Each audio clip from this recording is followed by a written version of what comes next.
This meeting to order. Welcome to meeting number 103 of the House of Commons Standing Committee on Veterans Affairs. Conformément à l'article 108.2 du règlement. Pursuant to Standing Order 1082 and the motions adopted by the committee on the 9th of March 2023 and Tuesday, December 5th, 2023, the committee is resuming its study of the recognition of Persian Gulf veterans and wartime service. Before we begin, I would like to ask all participants appearing in person to read the guidelines written on the updated cards on the table because they concern feedback or audio problems that we may encounter that may cause hearing problems for our participants and particularly for interpreters who are here. So please be careful. Avoid bringing the earpieces close to the microphone. Let me also remind you that all observations or remarks must be made through the chair. Welcome our witness. With us today we have Kevin Sampson, President of Rwanda Veterans Association of Canada. So, Mr. Sampson, you will have, it's 10 minutes. It's 5 minutes for your opening remarks, and after that, members will ask you questions. But just before, I have Monsieur Desilets. Oui, Monsieur le Président. Yes, Chair. We are starting 15 minutes late. How do we conclude? Do we finish as planned at 1 p.m. or at 1:15? If there are any breaks, when during the meeting? Thank you, Mr. Desilets. Given that we have a witness with us and we planned to have him for 1 hour, we'll spend an hour with the witness. And for the second part, when it comes to the consideration of the report, that is going to be in camera. So it's up to members of the committee to decide whether or not they want to stop at 1 p.m. for question period. Thank you. So you have 5 minutes for your opening statement. Thank you very much, Chair. You're very welcome. Thank you very much. My name is Kevin Sampson. I go by Sammy. I'm a veteran of Iran, Rwanda, Haiti, Bosnia, Central Africa, Afghanistan, and the liberation of Kuwait. So I'm also the president of the Rwanda Veterans Association, and I am the primary researcher behind the wartime service claim for the Gulf War veterans. So today I'll be able to answer any policy-based questions that you have concerning wartime service, as well as any cultural questions you have about wartime service. And for example, why don't we see it and what does it mean and so forth. Today I've been asked to come here and speak to you on two very specific issues. One issue is insurance and the other issue is why is this policy hidden and relatively unknown by Canadians, by members of Parliament, and also by veterans? And I think that's going to be an interesting discussion to explain. So I'm going to begin the discussion, however, talking about insurance and talking about the difference in insurance between wartime service and special duty service. And to be clear, members of Parliament place Canadian Armed Forces personnel on active service using national defense legislation. So you have decided to send us to a dangerous country with a weapon and you're asking us to live in a war zone. Doing so, you place us on active service so that officers of Canada, military officers, can order us to do things that are very hazardous and generally against, it's not a good idea, So how do we get people to do those things? And the answer is not volunteerism. The answer is active service legislation, which holds Canadian soldiers accountable for failing to comply with legal orders to take on dangerous tasks. So members of Parliament do that for us. You place us on active service. It is the Department of National Defense on its own accord, which in turn takes that active service and delineates it into two different types of services. Wartime service, which no Canadian Forces personnel has obtained since 1953, and without a multi-decade battle with Parliament. Second World War veterans had to fight, Korean War veterans have to fight, Merchant Marine veterans had to fight, everybody has to fight for it for 30 years. That's the gift that the Department of National Defense gives to veterans when you place us on active service and send us into harm's way. They immediately subjugate all service down to the special duty service category. Everybody wants to know why. Unlike the government of Australia, which allows their soldiers to achieve wartime status for fighting more dangerous or being in conflicts where there are more risks to injury. They allow their soldiers to get to that level, and the insurance is a higher level because they are taking on higher risk. Our system does not ever allow anybody to achieve wartime service status. Persian Gulf, special duty. Afghanistan, special duty service. So if we are going to look at fixing the problem of insurance, you first have to recognize that D&D is taking and manipulating it nefariously once you have done your job by placing us on active service. They are nefariously and maliciously changing the definition of our service from active service to special duty service, and this is why. In the early 2000s, the Government of Canada committed the military to the toughest provinces in Kandahar, Afghanistan. Prior to making that commitment to our partners, it is certain that the Department of National Defence and Veterans Affairs Canada projected a forecast of what the injuries would cost Canadians over the next 50 years. This is data that is available to members of Parliament, to the Department of National Defence, but it's not available to us. If we look at a general 10 to 15% injury rate, it could cost billions of dollars over 50 years to pay for the injuries and the deaths that are associated with high conflicts like Afghanistan. So it is obvious that the government was quite aware what the mission would cost. It's at that point they did the unthinkable.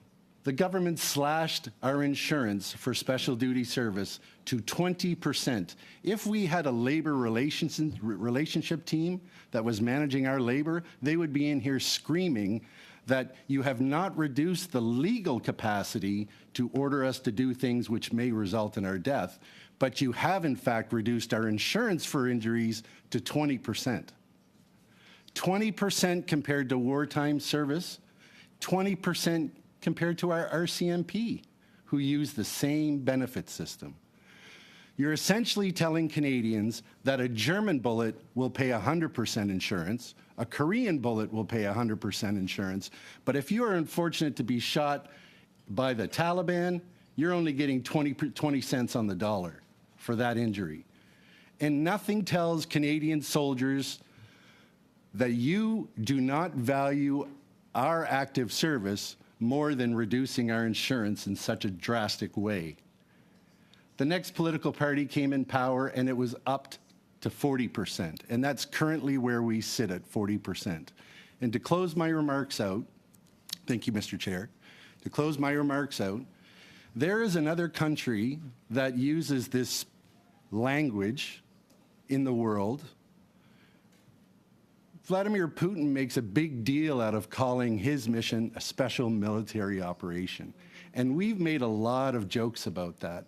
But I remind you, as members of Parliament, that that's only funny until you realize he stole that idea from us. Canada has not been at war since 1945 with the Germans. We've decidedly cut the insurance for people. And that's exactly why Vladimir Putin does that in Russia, to avoid accountability for war and to reduce the insurance that he has to pay his soldiers. Thank you.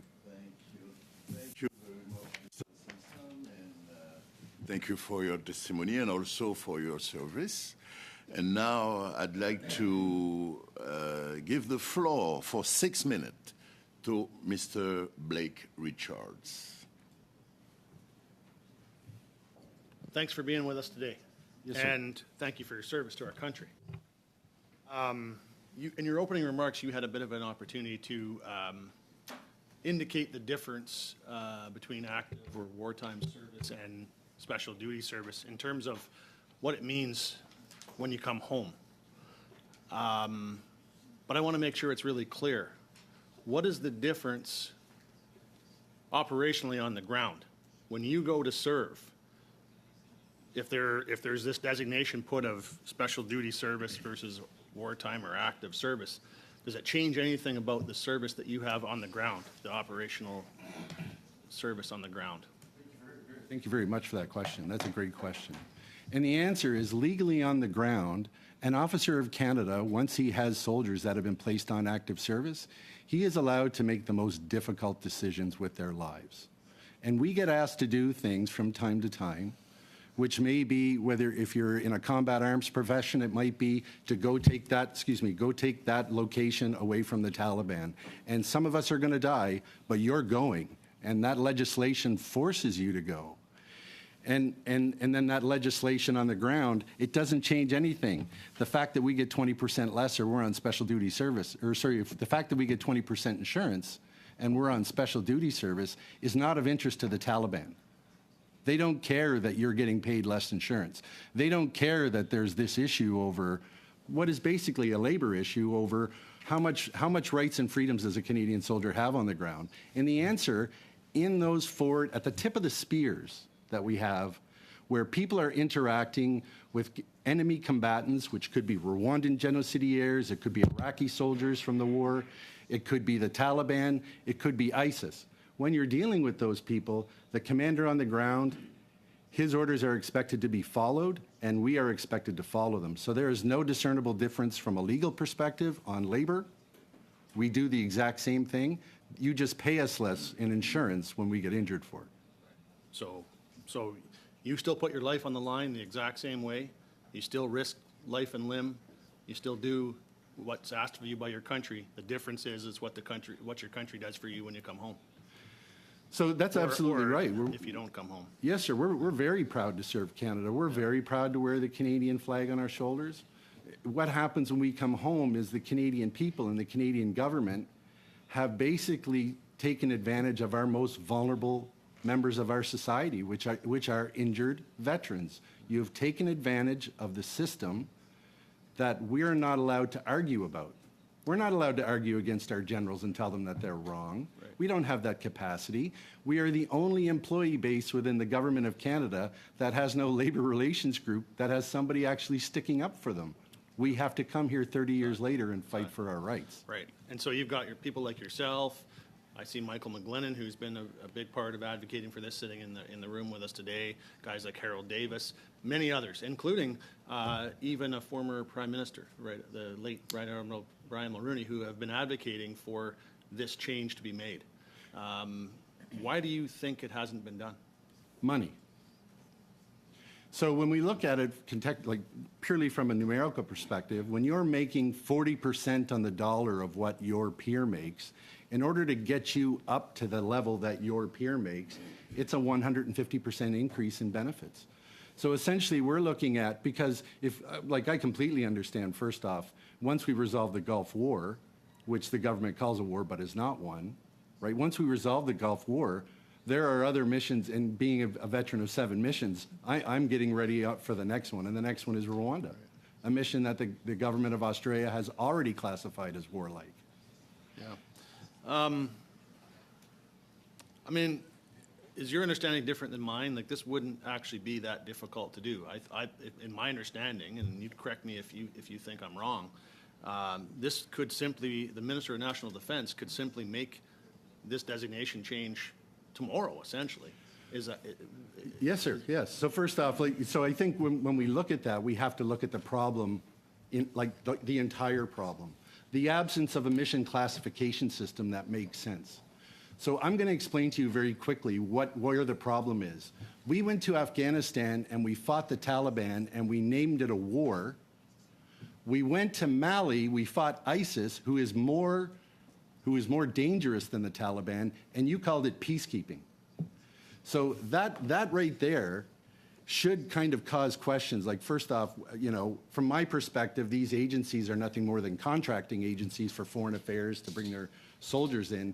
The government of Canada, they called Mali a multi-dimensional peacekeeping force, which is essentially, from a legal perspective, identical to Afghanistan in every way. We were fighting insurgency. We were just doing it with a blue hat instead of a green hat.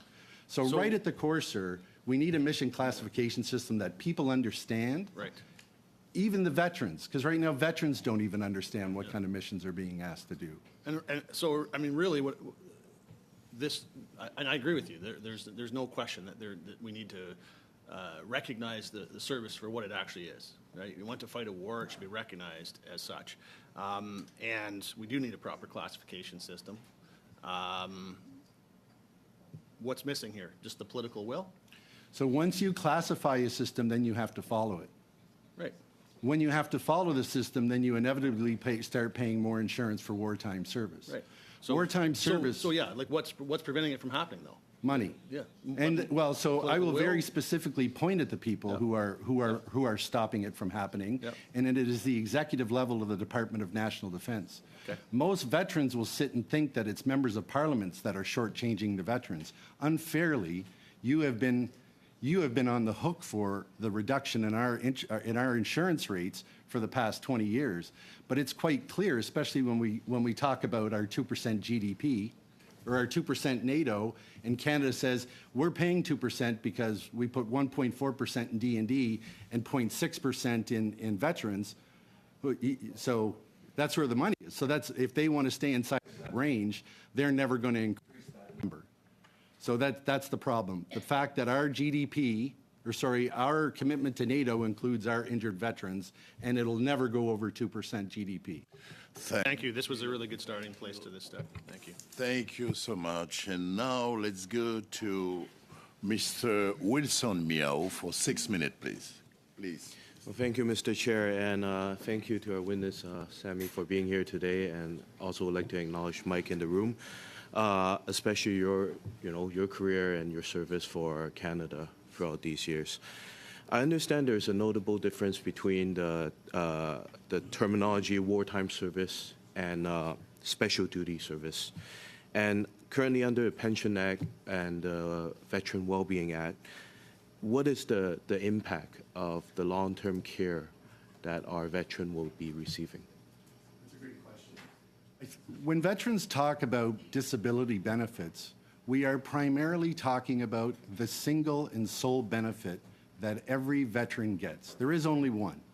That is the monthly disability tax-free injury benefit.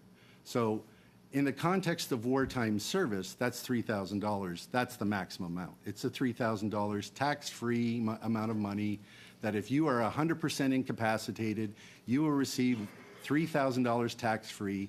Some of the really important pieces about that is it doesn't show up in your taxes. It also doesn't show up in family court. It can't be divided in divorce. That means it's tied to the individual because it's compensation from the government for your injury during active service. So that piece, it stays with you no matter what. No matter where you go, that's always your piece for your injury.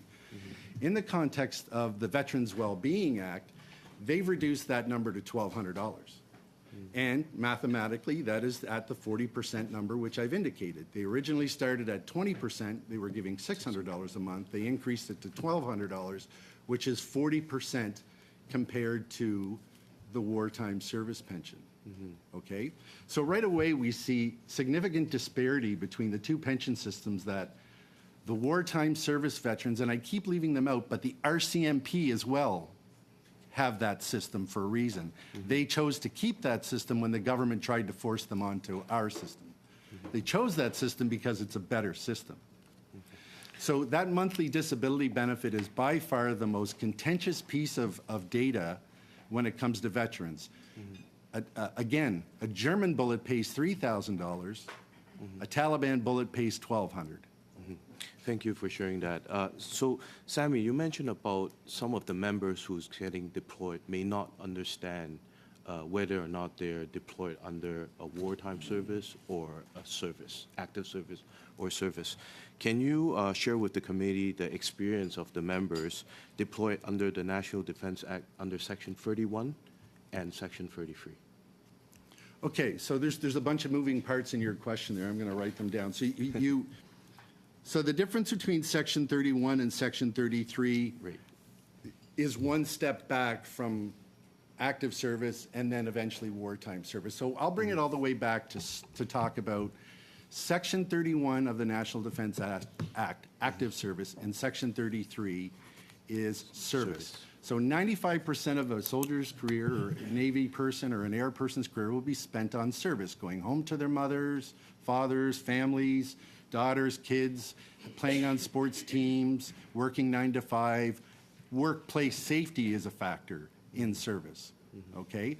When someone is given a task and it's dangerous when you're only performing service, workplace safety kicks in and you can refuse the task. One of the biggest examples that I use is for a search and rescue technician sitting on a ramp and getting ready to jump out over the Sea of Labrador to save a mariner's life from a ship in a storm, okay? That member of the search and rescue team, he is on service. That person ultimately has the choice to jump out of that plane and save that person's life, or the choice to say it's too dangerous. That person retains choice. In the context of active service, I have been in situations where you are simply given the four-finger point, you are told you will do this, and you have no other choice but to go off and do it. You don't bring up safety, you don't bring up risk of death, you don't bring up anything. So that is the difference between service and active service. One word, choice. When placed on active service, there's a gray area there. Does the Charter of Rights and Freedoms supersede the National Defense Act Section 31? Or does Section 31 supersede the Charter of Rights and Freedoms? That is the question that plays out in the field. When a commander gives you an order, you don't bring up the Charter of Rights and Freedoms because you don't have any.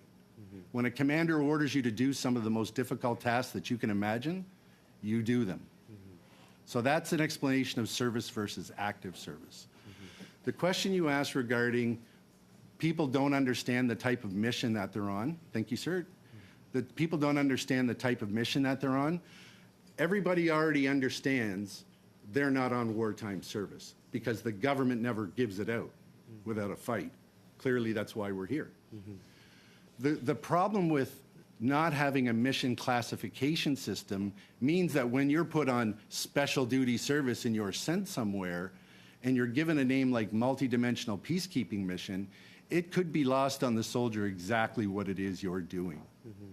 And that happened to me in Rwanda. We were in Rwanda. We didn't know whether we were on a blue beret mission or on a green beret mission. We didn't know if we were there to save people's lives or to take people's lives. It was confusing for a solid 30 days. So no mission classification system is really key. Well, thank you very much for sharing that. My time is up. Merci beaucoup, monsieur. Thank you very much, Mr. Sampson. Now we will give the floor to Mr. Luc Desilets for the next 6 minutes. You have the floor, sir. Thank you, Chair. Good morning, dear colleagues. Thank you, Mr. Sampson. Thank you, Mr. Vin, for being present. You have made very clear remarks. You have been very clear, and it's very good for us. I need some clarifications. You talked about a 20% change that was enhanced to 40%. Could you give us a concrete example? I go to this war and to this other one, I lose a leg. What does it mean in terms of cost? I'm driving in a car with a member of the RCMP, a Korean War veteran, and a World War II veteran, and I'm an Afghan or a Gulf War veteran. We hit a mine. All four of us lose the right leg of our body and suffer no other injuries. We are each given a benefit from the Government of Canada.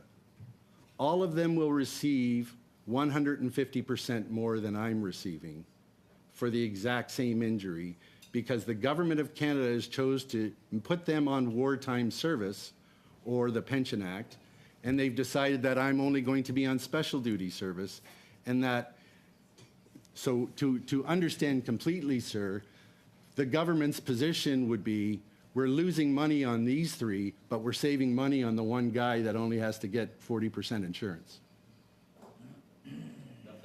C'est très clair. That's very clear. I just needed that precision. It's very clear. Another question. You appeared before us on the 5th of May 2021, if I'm not mistaken, as part of the strategy for the commemoration of the 21st century. I have a question. During your testimony here, on the 5th of May, if I'm not mistaken, you referred to a basic document that has to do with categories of service at the time of war and special service. You indicated that that document, and I quote, that document is probably one of the most repugnant documents. That's the word you used. Could you please explain why you used that term and the message you wanted to deliver? Merci, monsieur. Thank you, sir. The message is clear. If you have 2 kids, you need to choose one who will receive all the family's benefits. The other son will receive only 40%.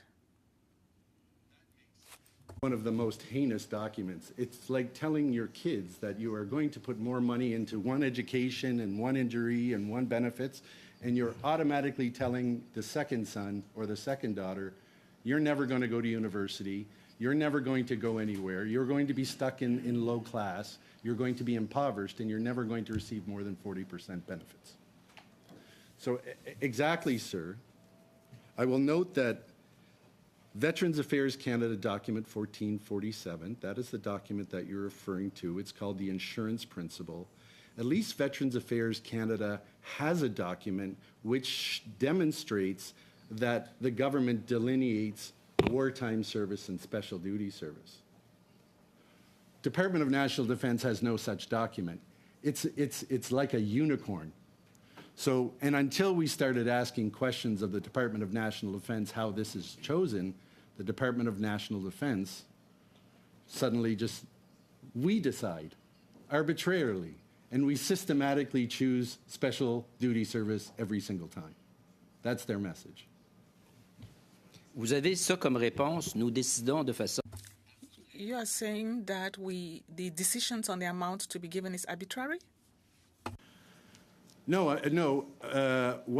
The decision on the amounts is not arbitrarily. The decision on the amounts of money that an injured person get is based on policy definitions within Veterans Affairs Canada, which is very. I'm not even going to challenge that. I think the policy people, when it comes to injuries, they do a fair job making sure that the person is getting the right amount of money for the injury that they get.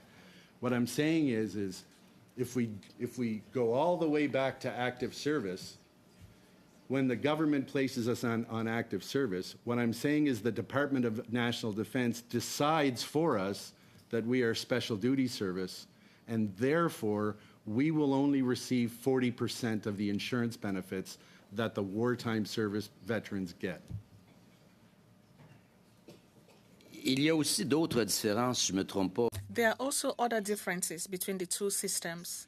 I'm thinking about long-term care, hospitalization, where you are not treated the same. Am I mistaken? So the new Veterans Charter has a number of exceptional programs in it. And perhaps it might be beneficial to help you understand, when we're talking about wartime service, that means that the entire benefit program for a veteran would change from wartime service, or from special duty service, into a new program entirely, which is more lucrative, into the wartime service plan.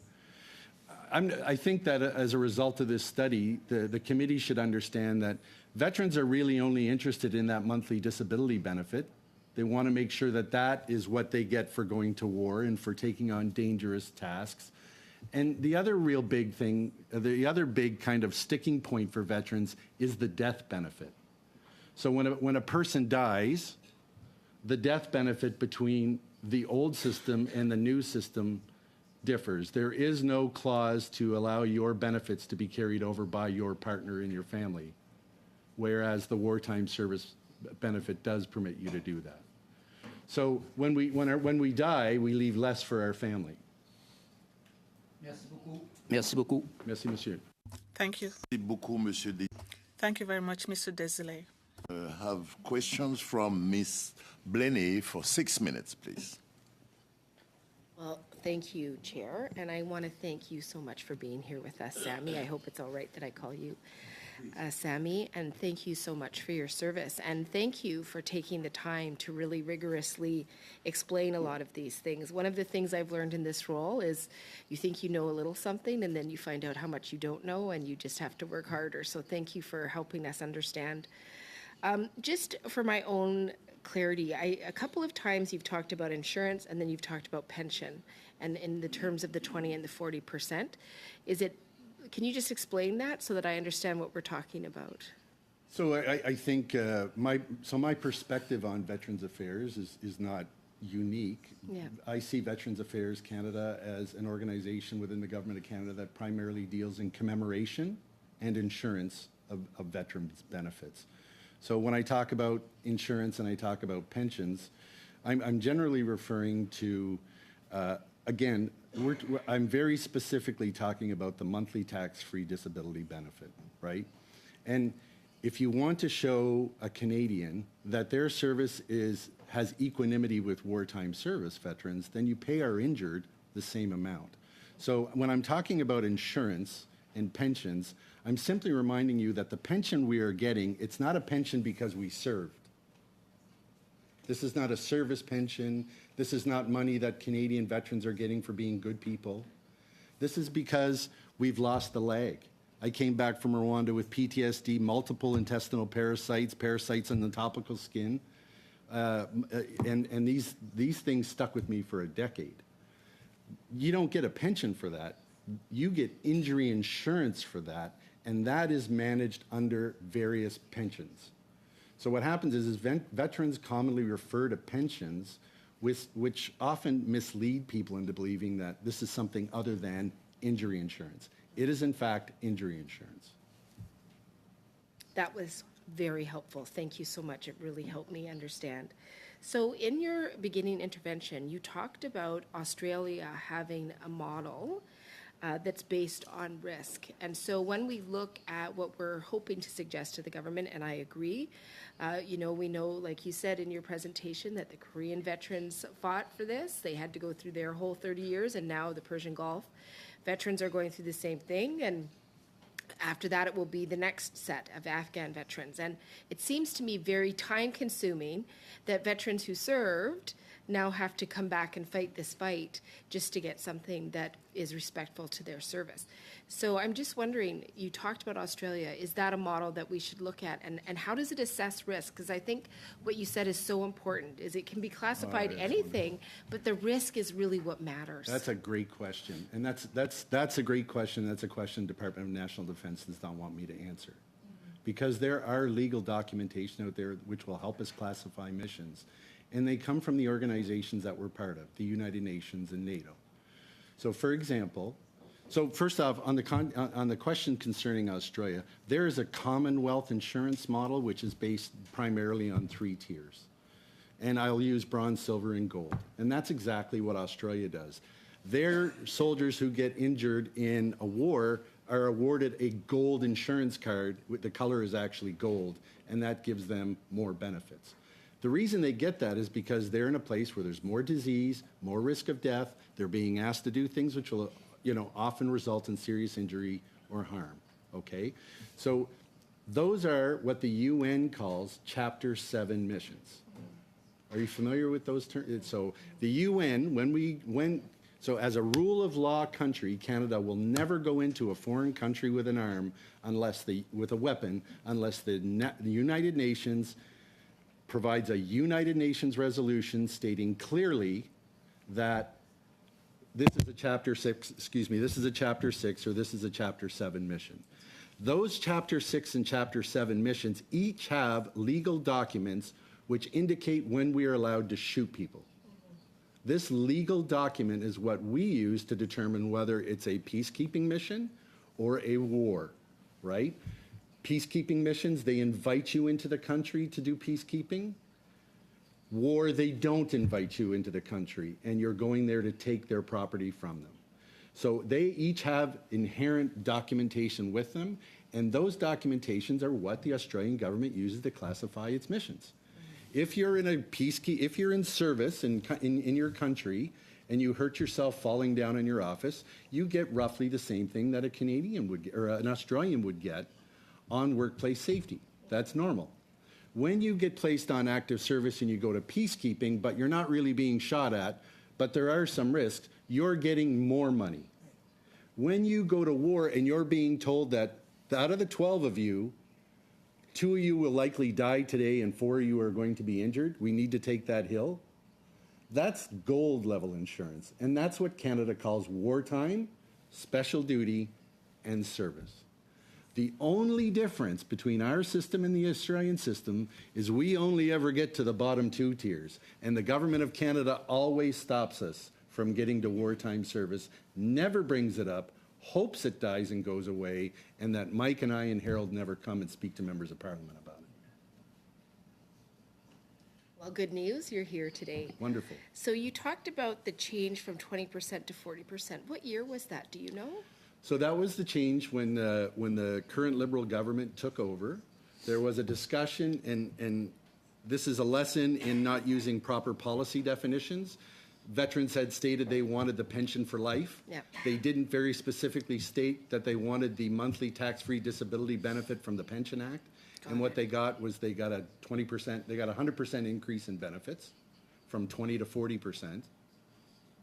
And then they stretched that over a lifetime. But it is still just 40% of what wartime service in the RCMP get. You're welcome, ma'am. Thank you. Thank you, Ms. Blaney. And now we're going to start a new round of questions. And I'm going to tell members of the committee the second round is going to be a full round, but the third round we're going to stop. We will have questions maybe from Mrs. Rogenthal and Mr. Kessé, and we're going to close there. So I'd like to invite Mr. Fraser Tormey for 5 minutes to have question to Mr. Sampson. Please go ahead. Thank you, Mr. Sampson, for joining us today. Thank you for your service. Thank you for, taking the time out to advocate for veterans. And, I'd like to know at the start here, how long have you been advocating for the changes that you've discussed in your presentation to us? I started researching, a lot of research had to go into this. So there was a research period from roughly 2016 to 2019 where I had to go in and one of the questions I have from you is why don't many people know about this? It's multiple departments, multiple policy documents, some federal legislation, and then there's some experience involved in this. Unless you're able to really tie all those documents together and understand this is how the government's doing it, because the one thing that isn't happening is national defense is not being clear with us. The generals in the executive of D&D are keeping all this information from Canadians and everyone else. Sorry, touch on that. What do you mean what are they not?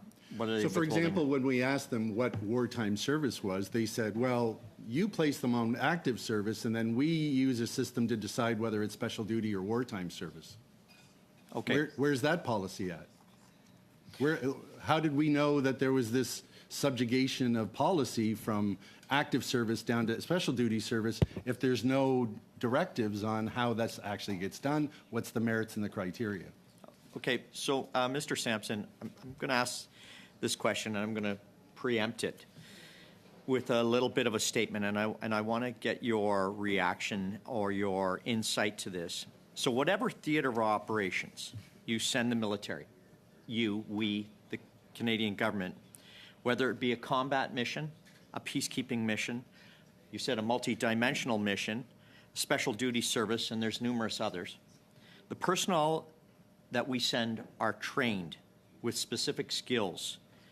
They're deployment ready, possessing skills that the average person on the street does not have or willing to commit to do.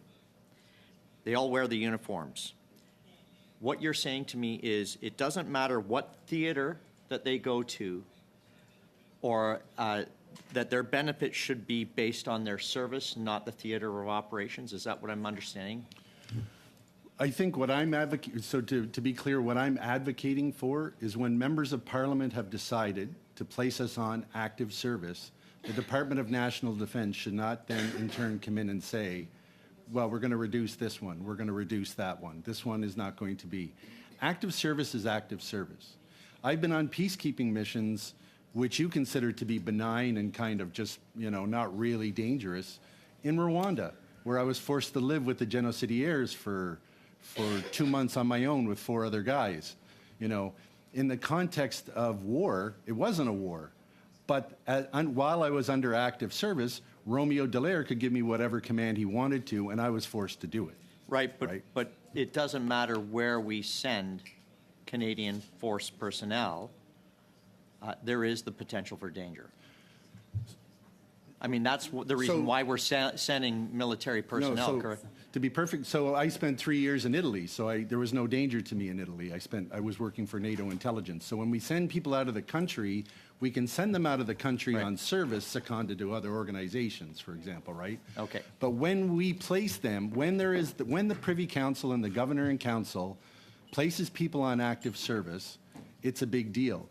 And if I can just add to that, up until 1994, it involved an order in council. Every time that the government of Canada stripped the rights of Canadian people and sent them with guns in their hands off to a war, there was a debate in the House of Commons under Section 32. The government hasn't done this since 1994. Right. Okay. Okay? None of that's happening anymore. Yes, sir. Go ahead. No, that's okay. I'm just asking. I don't want to cut your time. No, off. you're great. I got 1 minute. You're great. We get a red flag and we get a yellow flag from this chair, and I don't want to be red carded. And I should probably be clear. When we go to war, we're not doing it for Canada. We're doing it for foreign affairs, right? Yeah. Global Affairs Canada is the requesting agency for Department of National Defense soldiers, and they're getting that request from an ambassador in either the United Nations or NATO. So when we're going off and dying for people, we're not dying for Canadians. We're dying for foreign affairs. Right. Okay, so I've got a quick question. If hopefully I can fit it in. I mean, you've been advocating. You've said for quite a while. And how do you feel like, the last 9 years with having the Liberal government here, they've been claiming to support what you're doing, but are you getting supported? Is this happening, what you're doing? I mean, you're here. You said that you've not really had the opportunity to come and speak, and this is your first time. So can you share a little bit about that? I think that my time is best spent avoiding political discussions and just kind of staying on the issue. I appreciate your question. I appreciate the timeliness of your question, but I choose not to answer. Okay. Thank you very much. And now I'd like to invite Mr. Brian May for 5 minutes, please. Thank you, Mr. Chair, and just to correct the record, this is, of course, not your first time at this committee. You reminded me when we walked in that we have met, although it was virtual. When I was in another chair, I was the chair and saw everybody in little boxes on the screen. And if I'm not mistaken, we were talking about commemoration at that time, and as Mr. Desailly pointed out. Earlier this year, the world marked the 30th anniversary of the genocide against the Tutsis in Rwanda. And my understanding is that this is, again, not your first time talking about this to this committee, but in that regard, could you share with us some maybe some additional background on your advocacy efforts that have been undertaken to address issues related to service classification and benefits, and maybe specifically for the Rwandan veterans? Thank you very much for that question, and that is a big question. Mm-hmm. That is a very big question that I will try to push into 5 minutes. Before I answer that question, I will quote document PRB 0006 from the Library of Parliament, which is the international deployment of Canadian forces, Parliament's role. I've sent that to the gentleman down there, and he could probably share it with you if you like it. It's in French and English, and it talks about how we get deployed. One of the things that this document talks about is it talks in great deal about how successive governments fail to follow federal legislation when it comes to the deployment of Canadian Armed Forces. Specifically, the legislation is Section 32. Specifically, one party, the Liberal Party of Canada, follows to follow the legislation, unfortunately. But what this document doesn't do is it doesn't tell us why or how it came to be. It doesn't give us any indications how that happened. So what I brought for you is a cabinet classified document that's never been revealed before, going back to 1994, about a classified mission in Rwanda that the Department of National Defense wanted to hide from members of Parliament, wanted to hide from Canadians, and even kept us veterans on the down low about. In order to get this mission out the door, there was one big issue: Parliament. You members of Parliament and the freedom to ask questions about military operations was going to seriously disrupt the possibility of us rescuing Romeo Dallaire and the mess that he was in Rwanda. So in order, and again, this title of this document is called Rwanda and the Involvement of Parliament. It was sent to Cabinet with options to avoid accountability and transparency in 1994, amidst the Somalia inquiry when members of Parliament were asking for just that. This document and this document alone is responsible for successive governments failing to follow parliamentary process, which would ultimately result in questions being asked like, is this a war? Why are our soldiers in Latvia? Why are we fighting ISIS in Mali, but why are we calling it peacekeeping? In the context of Rwanda, they would have asked, who's going? They would have been told nobody. They would have asked, well, when are they coming? They would have been told, not for months. We're sending our Canadian soldiers there alone. This mission was hidden until 2019, when I told a CBC story and I was attacked for stolen valor. Department of National Defense didn't even know the truth about the mission and called me a liar.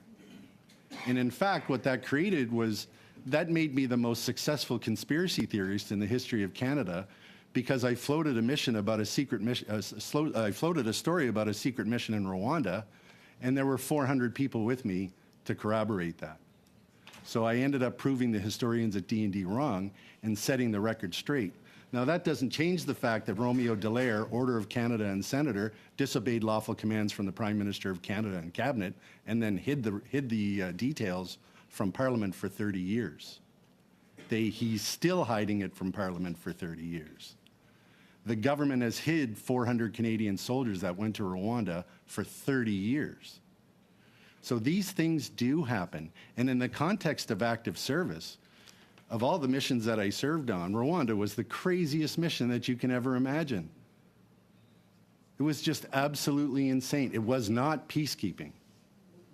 It was not peacekeeping. It was genocide cleanup and cleaning up cleaning up the nightmarish marketing issue of having the Canadian foreign policy for peacekeeping dragged through the mud in the United Nations and around the globe for failing to save 1 million black people. Thank you, Mr. Sampson. It's 5 minutes is up. So now let's go to, Monsieur Desilets, c'est 2 minutes. Mr. Desilets, you have 2.5 minutes. Thank you, Mr. Chair. Is it possible for us to receive a copy of that document? Was it published? It's done? Thank you. We need to have it translated into French. Thank you very much. Besides all has been identified when it comes to cost, insurance, and all that, I would like you to tell us briefly. This definitely has an impact on the man, on the soldier, the fact that there's a difference between wartime service and special duty service, the impact on the man. Up till now, I've only spoken about insurance. So now I will talk about commemoration very briefly. The impact on the man. You notice that I'm wearing medals over my heart. This medal is not. This medal is from the ambassador of Kuwait, who gave it to me personally. Because my mission is not wartime service, I am not allowed to wear this medal on this side, over my heart. And every time the ambassador of Kuwait sees it, it's embarrassing for us both. So on a very international level, the suggestion that wartime service and the rules associated with, and your very specific question about, and I've got a second piece, yes, there is an impact on the man and woman. It is obvious that you don't respect my service in Kuwait to be equal to World War II or Korea. The second point that I'll talk to you about, sir, is the Victoria Cross. The Victoria Cross is only awarded in wartime service. I'm not suggesting a Victoria Cross should be awarded for anyone in the Gulf War. But I am appalled with the government's decision to not award a Victoria Cross for Afghanistan when all of our colleagues, allies, friends, Commonwealth countries all awarded Victoria Cross. And from my perspective, the only reason we have not awarded a Victoria Cross is because our mission was not wartime service. That's the only time the government of Canada has historically awarded the Victoria Cross. Not Korea, not Afghanistan, none of them, because they're not wartime service. Ce que vous dites est majeur. Vous êtes What you're saying is important. You are recognized by others for your service, but not by your own country. That's what I understand from what you're saying. Am I correct? So we can certainly accept the thank you for your service and the gratitude that we get from Canadians. I think that most Canadians, while they don't understand anything that we do, they are highly appreciative. But if you want to put your money where your mouth is, you can pay for our insurance and you can call us a war. You can allow me to move my medal over to the other side. And you could give Afghan veterans a hero.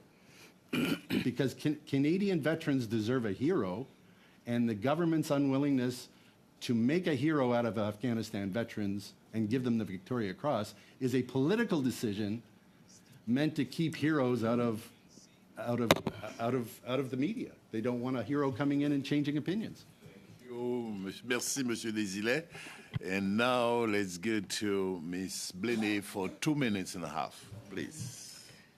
Wow, this has been very interesting, so thank you again for testifying. I want to ask you two questions and then give you the very limited amount of time I have to answer them. The first one is around the mission classification. What can MPs do to help? Like, what do you think would be helpful? That's one question. And then the other thing that I heard you say repeatedly in your testimony was about money. Why aren't they doing it? Money. So my question to you is, can Canada afford this? So thank you very much, Ms. Blaney, and that's a great question. The Canadian government could afford to take billions of injury dollars away from its most vulnerable Canadians that serve for them. They can certainly afford to give it back. That is the only answer I have. If you had properly classified these missions as wartime service and paid people appropriately, we wouldn't be having the discussion of having to turn over billions of dollars to veterans and fix it. But I say to you that if the government of Canada is strong enough to take money from injured veterans who can't fight for themselves, then it is certainly strong enough to pay for those people when they're caught doing bad things. So my answer to you is yes. And a reminder, we did have 1 million World War II, 1 million World War I, 2 million World War II veterans, and the RCMP who have always been paid by this benefit since the beginning of time.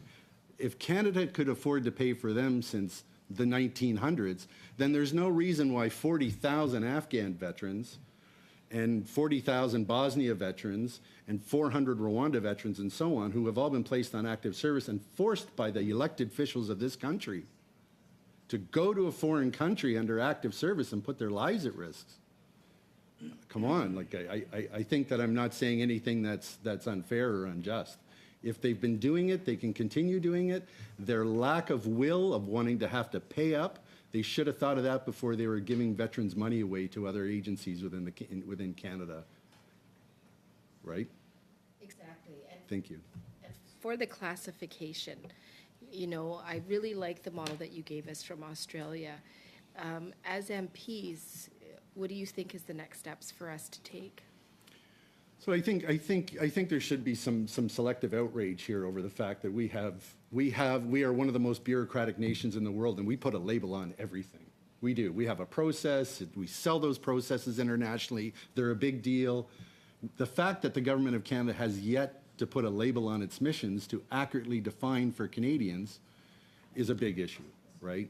And the fact that you want to help is really inspiring for me, and I really enjoy speaking to members of Parliament. You are helpful. But we're up against the Department of National Defense. Somebody has to go into the Department of National Defense and tell them how things are going to go.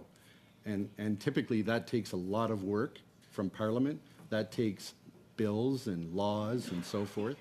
I'd be happy to share with you a very simple mission classification system which would help you as politicians understand what we're asking Canadian soldiers to do. I'll just ask a very quick question of the floor. Are the people that are in Latvia right now serving the Canadian government, when they get attacked by Russians with an onslaught of missiles and rockets and bombs, will they be at war? Are they going to be under wartime service? Because I bet you it's going to feel like it really quick. And so there is no process to fix this. The process is fixing the executive level of the Department of National Defense and what I refer to as toxic white male behavior, where they basically subjugate everything. Thank you, Mr. Sampson.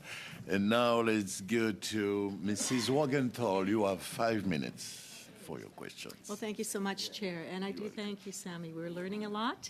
It's a lot to parse through, but definitely appreciate your frankness with us. And Thank you. I just want to comment, though, you had mentioned that there was no interaction with the House of Commons after 1994. Is that accurate? Because I just want to draw attention to the fact that as Canadian fighter jets, and I had to look this up, flew over hostile Libyan airspace, all 4 political parties put aside pre-election posturing for a few hours on Monday to support Canada's role in the mission to contain Libyan stronghold Gaddafi, and we were compelled to intervene, both as a moral duty and by duty to NATO and the United Nations. Defense Minister Peter MacKay told the House of Commons, opening up debate on a motion supporting the deployment, and the Liberals, NDP and Bloc unanimously supported our Conservative motion. And then there was more discussion about the fact that, you know, with Afghanistan and things, we need to be aware and engaged on those things. And one thing I will take away from what you said today is we're failing at that, and we need to see our government in the House of Commons engaged in what our armed forces are doing. That's correct. So I have one question for you, and it's around a comment that came to us from the analyst.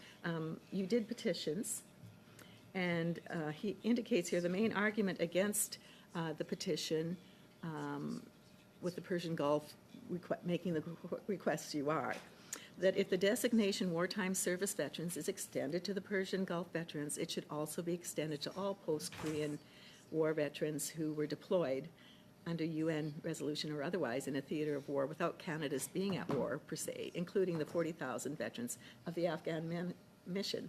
Now, the response, because they always have to give a response to a petition, the Minister of National Defense stated, applying these categories is not meant to signal greater or lesser respect for the service of members and veterans, nor are such categories indicative of a lesser degree of risk on the part of those deployed.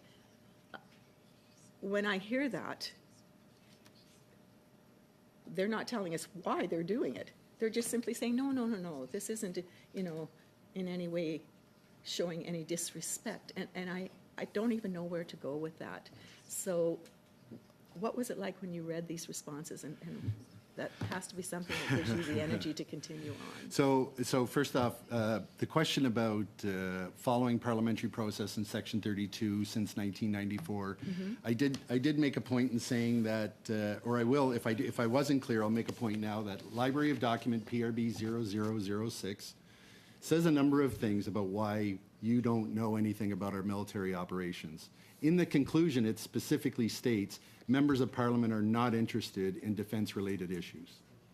That is the conclusion of this document. Okay, this was written into this. Because I wouldn't think that's true. So again, I'm using their words. The conclusion is members of Parliament are not interested in defense-related issues. Okay, I suggest that D&D has made it that way. okay? What this document does state is that it is the Liberal Party which is not following parliamentary process and observing Section 32 as a rule of law. Thank Okay, you. so it is just the Liberal Party. And the document that I discussed earlier, Rwanda and the involvement of Parliament, which began hiding missions in 1994, and again, it's not just Rwanda. They also hid the Medak pocket at the exact same time in Yugoslavia. They hid 2 Canadian missions. Right, okay. So this went to the Liberal Party. This went to the 35th Parliament. Okay. John Chrétien, the Bloc Québécois, was in opposition. There was no business continuity in the House. The Conservatives have been reduced to 2. It was very easy to manipulate parliamentary process to be something completely Okay. different. Thank you so much. I appreciate that. Okay. You talked about Rwanda. You also briefly mentioned Somalia, and we know that there was supposed to be an inquiry into the whole issue around mefloquine and its impact on our elite Canadian airborne, and that didn't happen. I'm just tying that in as something that just... Yeah. What I'd say to that, Ms. Wagenthal, is at that time when the Canadian government was answering questions from members of Parliament, and you may remember the generals on the hot seat. It was one of the best days for us as soldiers, watching the generals be grilled by members of Parliament and be told exactly who was in charge. You are in charge, not the generals. Right. While that was going on, they were hiding and doing worse things than what happened in Somalia. They were hiding an entire mission Right. from the Canadian government. So even while they were standing in front of you in committee and saying, we're telling you the truth on everything, they were still lying to you and hiding things from you and have continued to hide things from you. Okay, so just one more question. Oh, Sorry, you know, all right. Thank you it's very much. 5:10, so I'm sorry. And the last member who's going to intervene is Mr. Sean Casey for 5 minutes, please.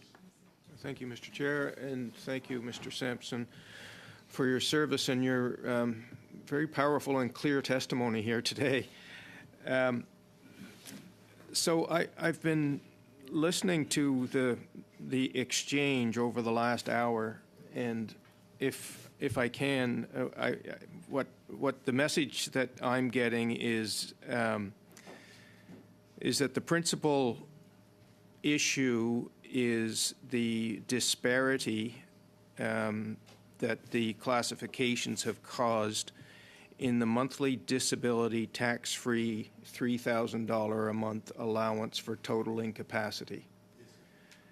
And secondarily, it's the death benefit carryover associated with that. And then there is the issue, a not insignificant issue of commemoration, which is why you have a medal from Kuwait on your right side and not your left. But underlying it all is the disrespect felt by those that have been identified differently than as wartime service. So that's what I take from it. I want to, so my questions will be centered around those 4 things. And if I'm missing one, please include that in your first answer. So the monthly disability tax-free amount is for 100% incapacity. And the determination of incapacity is one that is made by Veterans Affairs to determine how much of the $3,000 a month someone with wartime service gets, or how much of the $1,200 a month folks in special duty service. Is that right? Yes, sir. Okay. Exactly right. Okay. So, I mean, has the $3,000 a month, has that changed over time? Has it always been the $3,000 and $1,200? So very specific, and just to, when I use the term 3,000, it's a rough number. It's actually a little bit higher. Same thing with the 1,200 figure, but it's roughly, the 100% level is roughly around 3,000, and what veterans get under the special duty service is 40% of that, which is 1,200. So your numbers are accurate. your explanation as your understanding as to how those funds get awarded is accurate. Veterans Affairs Canada looks at your shoulder and gives you a 15%, and then you get 15%. You can't go higher than 100%. You will never make more than that total amount, either $1,200 or $3,000, regardless. Now, in the context of the wartime service amount, I haven't been completely honest with you because there's more money that wartime service veterans get automatically. If you have a wife and a child, you're awarded another $500 or $600 for your wife, and you'll have to excuse me, I don't know the exact numbers, and roughly half of that for your child. So in the end, if you're a husband who goes to war or a wife that goes to war with a husband and a child, and you get injured, your children and your spouse are automatically compensated by the government. Today, you have to go fight for spousal compensation because your wife has to care for you. You have to fight with government to get that, where under the wartime service, that came automatically. You don't get to fight for any additional money for your kids. Special duty service doesn't care. Wartime service will pay you an additional amount for every child. And why is this important? As a Rwanda veteran, there are many times when I tried to take my daughter to see shows like Disney on Ice, and where I couldn't even get out of the house. There was something bothering me, there's stress, whatever it might be, and I'm not a feeble person. I cut wood for a hobby. Like, this is I get out and do things. So the idea that I wasn't able to take my daughter to see Disney on Ice, that's a big deal. So I'm not compensating her, but the $200 tickets that I lost because of the fact that I have psychological issues tied to Rwanda, that's where that comes in handy. Giving your wife or your partner some additional money so they can go to a spa rather than constantly worrying about having to pay all the bills, figure this out, figure that out, because you might be in a vegetative state or incapacitated because of your injury. So that under the old act, they used to get money for that. Under the new act, we either don't get any money or we have to fight for years and years and years with extensive delays to get that money. Thank you. Thank you very much, Mr. Casey. And now it's over. So I'd like, on behalf of members of the committee and myself, would like to say thank you to you, Mr. Sampson, and for your testimony. And I'm pretty sure that you will stay in touch because we're going to have more witnesses on that study. So, colleagues, I'm going to suspend the meeting and telling you that we're going to go on va y aller à huis clos right after. So We'll move into camera. 2-3 minutes. Meeting suspended.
Thank you.